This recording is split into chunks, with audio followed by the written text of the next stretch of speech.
하나님 말씀 같이 봅니다. 갈라디아서 4장 4절로 7절의 말씀입니다. 갈라디아서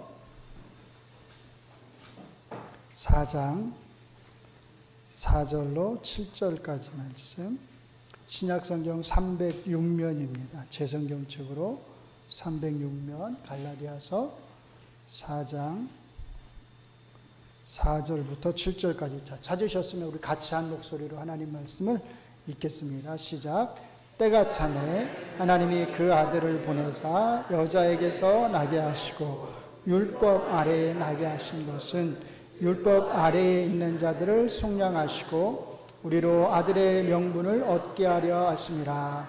너희가 아들이므로 하나님이 그 아들의 영을 우리 마음 가운데 보내사 아빠 아버지라 부르게 하셨느니라. 그러므로 내가 이후로는 종이 아니요 아들이니 아들이면 하나님으로 말미암아 유업을 받을 자니라. 아멘. 자, 나눠드린 프린트물 받으셨죠? 예, 오늘도 이거 몇 페이지 안 돼요. 요거만 간단하게 하도록 하겠습니다. 자, 오늘 저희가 하려고 하는 것이 소요리 문답 제22문이에요. 제가 문을 하고 여러분이 답을 하겠습니다. 하나님의 아들이신 그리스도는 어떻게 사람이 되셨습니까?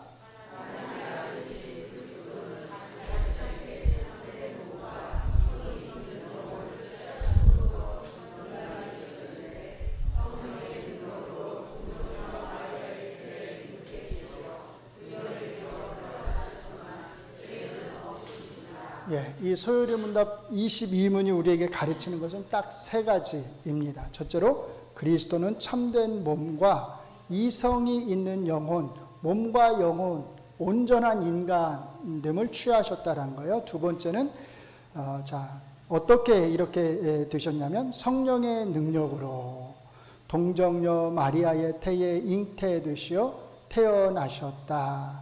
세 번째는 그러나 뭐가 없으시다? 죄는 없으시다 라고 하는 겁니다. 이 세 가지가 정말로 성경에서 이렇게 가르치고 있는가 하는 것을 성경적 근거 구절들을 우리 한번 생각해 보려고 그래요. 자, 첫 번째, 그리스도는 참된 몸과 이성이 있는 영혼을 취하셨다고 하는 것을 우리에게 증거해 주는 말씀들이에요. 1번, 자, 때가 차매 하나님이 그 아들을 보내사 누구에게서요? 여자에게서 나게 하시고 그 다음에 율법인가요? 하늘인가요? 율법 아래에 나게 하신 것은 율법 아래에 있는 자들을 속량하시고 우리로 아들의 명분을 얻게 하려 하심이라. 자, 여자에게서 태어났다. 율법 아래에서 태어났다. 이거 뭘 말하고 싶은 거예요? 다른 게 아니에요. 예수님은 온전한 인간이시다.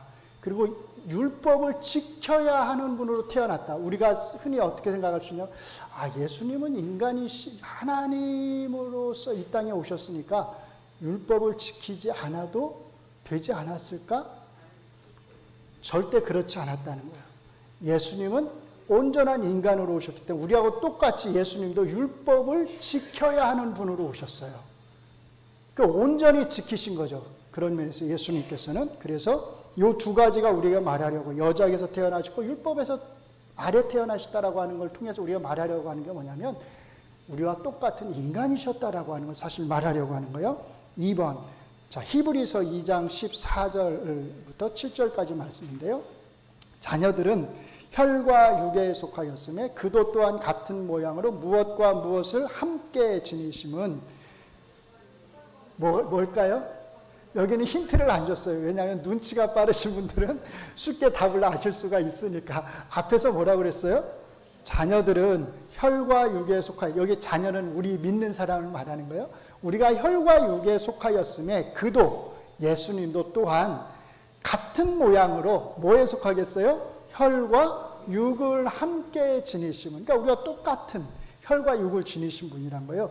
죽음을 통하여, 혈과 육이 있는 존재만 어떻게 할 수 있어요? 죽을 수가 있잖아요. 그 죽음을 통해서 죽음의 세력을 잡은 자 곧 마귀 사탄을 멸하시며 또 죽기를 무서워함으로 한평생 매여 종로로 다는 모든 자들을 놓아주려 하심이니 이는 확실히 천사들을 붙들어 주려 하심이 아니요. 즉 예수님의 죽으심은 천사들을 위한 걸까요? 그렇지 않다란 거예요. 천사들을 위해서 죽으신 게 아니란 거예요. 오직 누구를? 아브라함의 자손을 붙들어 주려 하시며 아브라함의 자손을 위해서 죽으셨단 거예요. 그러므로 그가 일부분에서 범사에 형제들과 같이 드심이 마땅하다. 뭘까요? 범사에 모든 면에서 형제들과 같이 우리와 똑같이 되시는 것이 마땅하다. 그렇게 되지 않으시면 안 되었다는 거예요. 이는 하나님의 일에 자비하고 신실한 대제사장이 되어 백성의 죄를 즉 우리의 죄를 속량하려 하심이라. 자, 3번 요한 1서에서 온 거예요. 태초부터 있는 말씀인데 어떤 말씀이에요? 생명의 말씀인가요? 심판의 말씀인가요? 생명의 말씀이죠. 생명의 말씀에 관하여는 우리가 자 여기 빨간 글씨가 중요해요. 들은 바 우리가 봤단 거예요. 들었단 거예요. 그 다음에 눈으로 본 바하고 자세히 보고 우리 손으로 만진 바라. 보는 건 시각이죠. 듣는 건 청각이에요. 만지는 건 촉각이에요. 예수님을 이 세 가지 감각기관을 통해서 느꼈다는 거예요. 이렇게 느낄 수 있는 건 이분이 어떻게 될 때 가능한 거예요? 진짜 사람일 때 가능한 거죠. 유령이거나 뭐 이런 거는 이렇게 될 수가 없잖아요.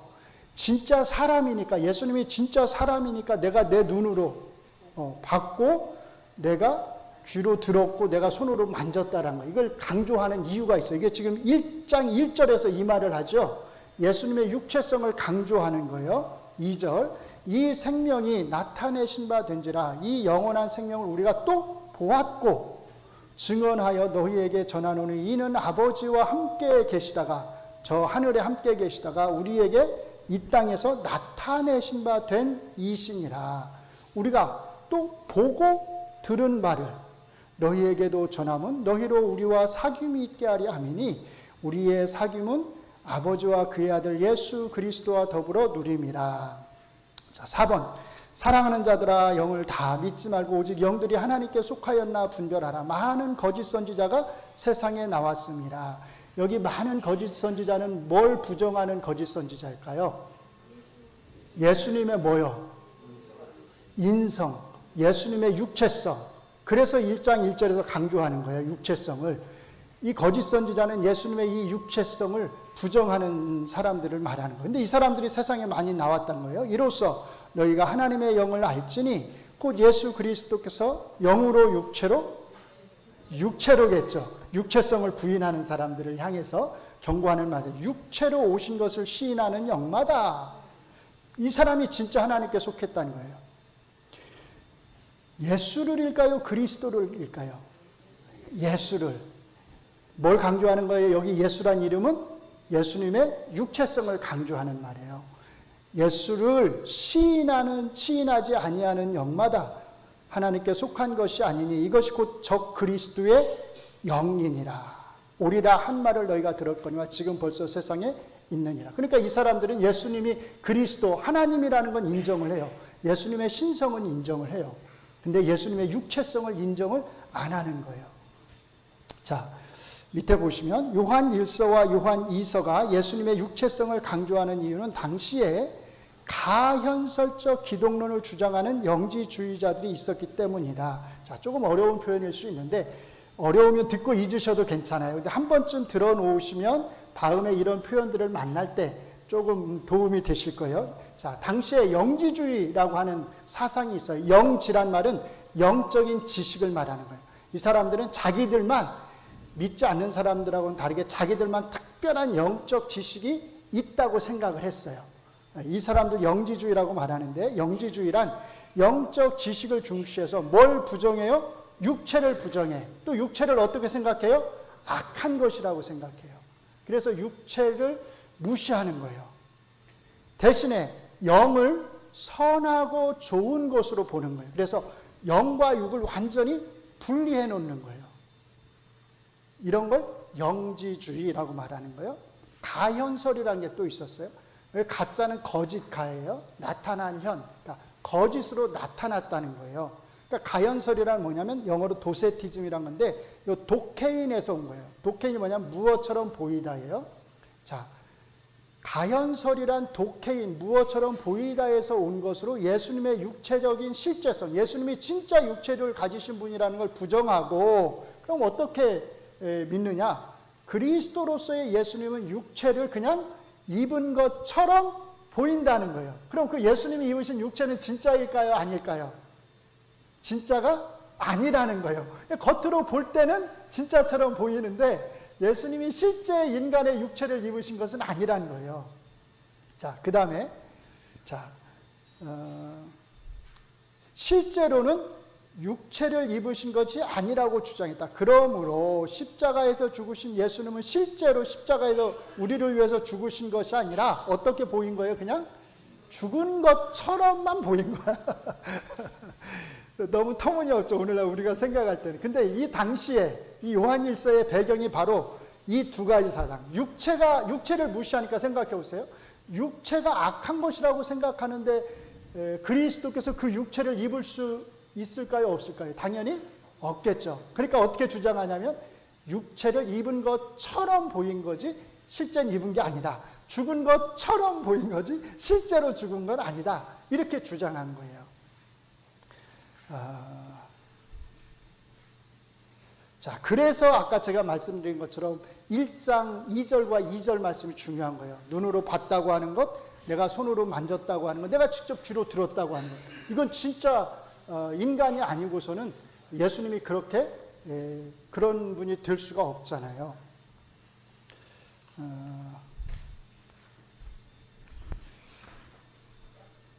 자, 넘어가셔서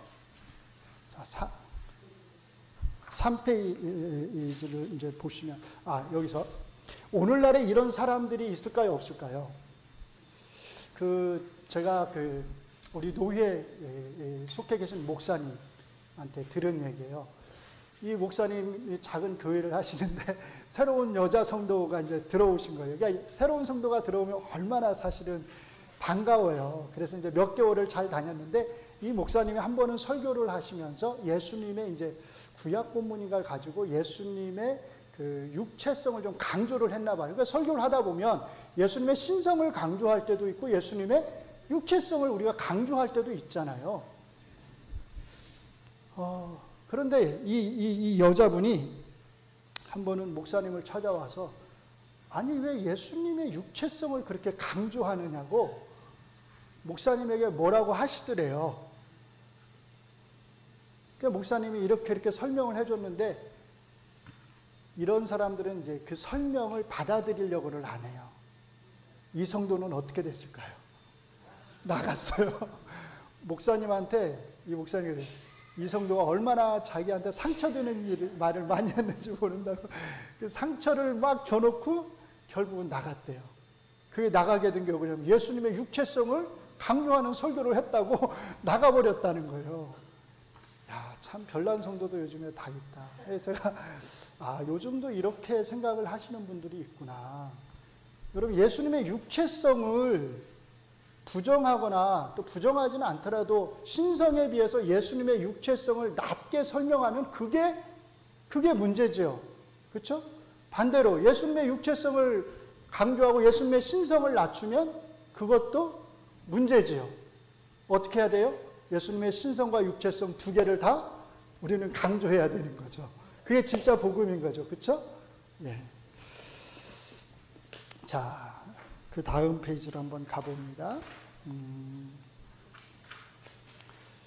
자, 5번 고린도전서 12장 3절에서 온 거예요. 그러므로 내가 너희에게 알리노니 하나님의 영으로 성령으로 말하는 자는 누구든지 예수입니까? 그리스도입니까? 예수를, 그렇죠? 예수를 육체를 입으신 그 예수를 저주할 자라 하지 아니하고, 왜냐하면 이 사람들은 예수님이 진짜 육체를 입었다고 말하는 것은 그분을 저주하는 거라고 생각하는. 또 성령으로 아니하고는 누구든지 예수를 주시라 할 수 없느니라. 여기 예수는 항상 온전한 인간의 육체성을 가지신 예수님 이렇게 생각을 하셔야 돼요. 자, 그 다음에 성령의 능력으로 동정녀 마리아에게서 태어나심을 증거하는 구절. 6번 마리아가 천사에게 말하되 나는 남자를 알지 못하니 어찌 이 일이 있으리까. 천사가 대답하여 이르되 성령이 내게입니까? 능력이 내게입니까? 성령이 내게 임하시고 지극히 높으신 이의 능력이 너를 덮으시리니 이러므로 나실 바 거룩한 이는 하나님의 아들. 예. 하나님의 딸, 이건 뭐 생전 들어보지 못한 거죠. 하나님의 아들이라 일컬어지리라. 자, 마지막 세 번째, 예수님의 무죄성을 증거하는 말씀들이 있어요. 성경이 명확하게 예수님은 무죄하시다고 말합니다. 히브리서 4장 14절 그러므로 우리에게 큰 대제사장이 계시니 승천하신 즉 하늘로 올라가시니 곧 하나님의 아들 예수시라. 우리가 믿는 도리를 굳게 잡을지어다. 우리에게 있는 대제사장은 우리의 연약함을 즉 인간의 연약함을 동정하지 못하실 리가 아니요 모든 일에 우리와 똑같이 이제 여기서 실력이 나타납니다. 예문을 안 줬기 때문에 괄호 안에 들어갈 건 뭘까요? 시험, 그렇죠? 시험을 받으신 이로되 뭐는 없으시니라? 죄는 없으시니라. 여기도 예수님이 우리와 똑같으신 분이라고 하는 걸 강조하는 거예요. 그래서 우리를 동정하실 수 있다라고 말씀을 하는 거죠. 8번, 마지막 8번, 요한일서 3장 5절에서 온 거예요. 그가 우리 죄를 없애려고 나타내신 것을 너희가 안 하니. 즉 우리 죄를 없애려고 나타나셨다. 이 땅에 나타나셨다. 즉 이 땅에 육체를 입고 오셨다는 것을 너희가 안다는 거예요. 그렇지만 그에게는 뭐가 없느니라? 죄가 없느니라. 아멘이죠? 예. 자, 뒤에 정리를 보시면, 자, 첫째로 예수님이 참 하나님이시며 동시에 참 인간이시라는 사실이 왜 중요할까요? 첫째로 어떠한 죄인도 다른 죄인의 죄를 대신 짊어질 수 없기 때문이죠. 자, 따라서 예수님이 우리의 죄를 대신 짊어지기 위해서는 예수님은 죄가 없으신 분이셔야 돼요. 죄가 없으신 존재는 인간은 다 죄가 있죠. 누구만?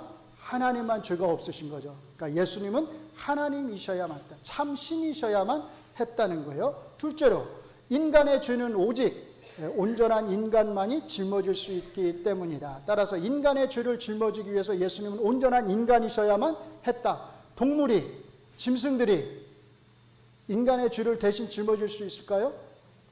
구약에서는 계속 동물 제사를 드렸죠. 근데 그게 한계가 있다고 하는 게 명백하게 드러나잖아요. 그렇죠? 그래서 누가 오신 거예요? 예수님이 인간으로 이 땅에 오신 거예요. 그러니까 인간의 죄를 다 속하려면 두 가지 조건이 충족이 돼야 돼요. 하나는 죄가 없어야 된다고 하는 것. 둘째는 온전한 인간이어야 된다는 것. 그래서 예수님께서는 하나님이시지만 온전한 인간의 몸을 입고 이 땅에 오셨다라고 말을 하는 거예요. 결론, 예수님이 우리를 대신하여 죽으시고 우리의 모든 죄를 용서하시기 위해서 예수님은 우리와 똑같은 온전한 인간이시면서 동시에 죄가 없으신 분이셔야만 했다. 2번, 예수님이 우리와 똑같은 인간이시라고 하는 사실은 우리에게 어떤 실천적인 교훈을 주는가. 요한복음이나 요한서신은 참 인간이신 예수님 안에서 보여진 하나님의 가시성, 우리가 하나님을 눈으로 볼 수 있다고 하는 것과 생동감을 신약의 다른 어떤 저자들보다 더 강력하게 주장한다. 이와 더불어 요한은 예수님에게 순종하고 우리가 그를 예수님을 따라야 한다는 것을 주장하고 있다. 예수님이 걸었던 것처럼 예수님이 행하셨던 것처럼 우리도 그렇게 걸어야 한다. 행해야 한다는 거예요. 우리가 예수님이 걸었던 것처럼 왜 어떻게 그렇게 걸어갈 수 있을까요? 왜냐하면 그 다음이 중요해요. 예수님의 참 인성에 대한 믿음은, 예수님이 우리와 똑같은 인간이시라고 하는 그 믿음은 그리스도인이 예수님 자신이 행했던 것처럼 행할 수 있고 행해야 한다고 하는 초보적이면서도 계속되는 확신의 바탕이 되는 필수적인 전제 조건이다. 간단해요. 우리가 예수님처럼 살아가야 되는 이유가 왜 그래요? 살아갈 수 있어요, 우리는. 물론 예수님처럼 완전한 삶을 살아갈 수는 없지만, 부족하지만 우리는 예수님을 본받을 수 있어요. 왜요? 그 근거가 뭐죠?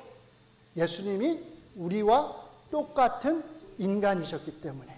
생각해 보세요. 예수님 우리와 똑같은 인간이 아닌 온전한 신으로서만 이 땅에 오셔서 가연설이 주장하는 것처럼 그렇게 살고 가셨다면 우리는 예수님을 본받을 수 있어요, 없어요? 우리는 없어요. 왜? 그 일은 신이신 그 그리스도만이 그렇게 살아갈 수 있는 것이지 우리가 그분을 따라서 할 수 있는 근거가 없는 거예요.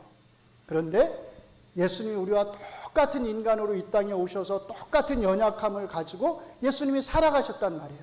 그 예수님의 참된 그 인간 되심, 인성을 우리가 믿기 때문에 나도 연약하지만 예수님처럼 이 땅에서 예수님을 본받아서 내가 살아갈 수 있겠구나 라고 하는 확신을 우리가 가질 수 있는 거죠.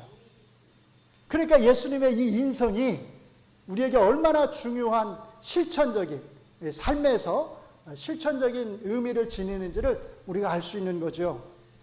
자, 그 밑에 보시면 성경 구절이 있어요. 요한 1서 2장 6절 말씀인데 개역개정은 이렇게 되어 있어요. 그의 안에 산다고 하는 자는 그가 행하시는 대로 자기도 행할지니라. 이게 원래 원문의 뜻이에요.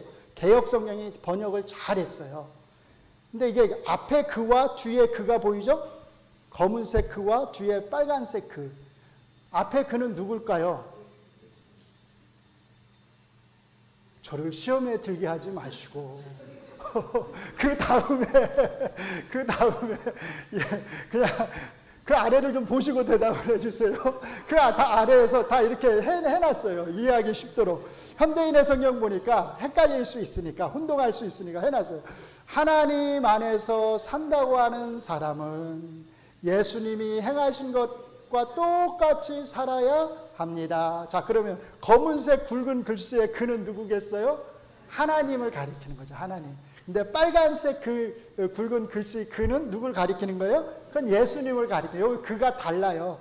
그래서 그걸 잘 기억하시면서 이 말씀을 읽으셔야 되는데 포인트는 뭐냐면 예수님하고 똑같이 살아야 된다라고 하는 게 사실 포인트예요. 예수님하고 똑같이 살아야 된다. 쉽지 않죠. 죄송해요. 제 잘못이 아니에요. 원래 원문 자체가 이제 그렇게 좀 돼 있어서 그런데 자, 물론 우리는 모든 면에서 예수님하고 똑같이 살아야 돼요. 근데 여기 요한 1서에서 예수님처럼 살아야 된다라고 할 때 강조하는 점이 사실은 있어요. 그게 뭐냐면 아마 요한 1서 다들 읽어보셨을 거예요. 사랑하는 자들아 우리가 서로 사랑하자. 왜요? 하나님이 우리를 위해서 아들을 보내주셨고 예수님이 우리를 위해서 십자가에서 죽으셨으니까 그것에 근거해서 우리가 서로 사랑하잖아요. 그래서 여기서 모든 면에서 우리가 예수님처럼 살아야 된다라고 말할 때 정말로 모든 면에서 우리가 예수님처럼 살아야 되지만 특별히 어떤 면에서요? 서로 사랑하는 면에서 우리가 예수님처럼 살아야 된다. 예수님이 우리를 위해서 죽으신 것처럼 우리도 서로를 위해서 요한일서는 죽을 정도로 사랑하라고 말을 하는 거예요. 엄청난 요구를 사실은 우리에게 하는 겁니다. 그러니까 요한일서는 크게 두 가지를 강조하는 거예요. 거짓 가르침, 거짓 교사들을 배제하는 바른 믿음이 무엇인지. 그것은 예수님의 육체성과 신성을 똑같이 강조해서 믿는 그 믿음이 바른 믿음이란 거예요. 그럼 바른 믿음만 있으면 되냐? 그렇지 않다는 거예요. 바르게 믿으면서 예수님이 우리를 위해서 죽으신 것처럼 그렇게 서로 사랑해야 된다는 거예요. 이 두 가지가 같이 가야 되는 거예요. 사랑만 하면 되지 뭐 믿는 거는 그냥 좀 대충 믿으면 되지. 다 그게 그거 아닌가? 그렇지 않다는 거예요. 바른 믿음과 바르지 못한 믿음이 분명히 있다는 거예요. 바른 믿음을 믿고 그 안에서 바른 믿음 안에서 사랑해라. 그게 예수님처럼 살아가라고 우리에게 오늘 말씀하시는 것입니다. 우리 교회가 어떤 분들은 맨날 그렇게 바른 가르침만 강조하나 이렇게 생각하실지 모르겠는데 절대 그렇지 않아요. 우리는 바른 가르침도 강조하고 우리는 기도도 강조해요. 기도하셔야 됩니다. 예수님처럼 사는 게 뭐예요? 예수님 얼마나 기도 많이 하셨어요? 예수님 기도하지 않으셔도 하나님이시니까 십자가를 짊어지실 수 있었을까요? 그게 예수님의 육체성을 무시하는 거예요. 예수님은 온전한 인간이셨잖아요. 기도하심으로 하나님만을 의지하심으로 하나님의 말씀만 의지하심으로 예수님은 십자가를 지실 수 있었던 것이지 그냥 짊어지실 수 있었던 게 아니에요. 마지막 날 땀방울이 핏방울이 되도록 기도하셨잖아요. 기도하셔야 됩니다. 그 예수님처럼 사는 거예요. 예, 우리 동작중앙교회가 정말로 예수님을 본받는 그런 교회가 되기를 주의 이름으로 축원합니다. 기도하겠습니다. 하나님, 오늘 하나님의 말씀이 우리 동작중앙교회가 어떠한 방향으로 나아가야 될지를 우리에게 가르쳐주고 있음을 우리가 깨닫습니다. 요한 사도께서 우리에게 말씀하시듯이 우리가 참된 예수님, 온전한 신성과 온전한 인성을 가지신 참된 예수님을 믿는 그 바른 가르침 안에 서게 하시고, 그리고 그 예수님을 본받아서 우리도 서로 뜨겁게 서로를 사랑하면서 이해하면서 용서하면서 또 품어주면서 살아가게 하여 주시옵소서. 예수님이 하나님의 말씀을 사랑했듯이, 그리고 그 하나님의 말씀을 증거하는 일을 감당하셨듯이 우리 동작중앙교회도 하나님 말씀 사랑하고 하나님 말씀 증거하는 일을 감당하기를 원합니다. 그리고 예수님이 항상 또 새벽마다 저녁 늦게 또 겟세마네 동산에서 눈물로 기도하셨듯이 우리 동작중앙교회도 그 주님을 본받아서 주님처럼 그렇게 늘 기도하는 교회가 되기를 원합니다. 우리가 어느 한쪽으로 치우치지 않고 이 모든 면에서 잘 균형을 이루어서 정말로 하나님 보시기에 바른 교회가 되게 하여 주시옵소서. 예수님 이름으로 기도합니다. 아멘.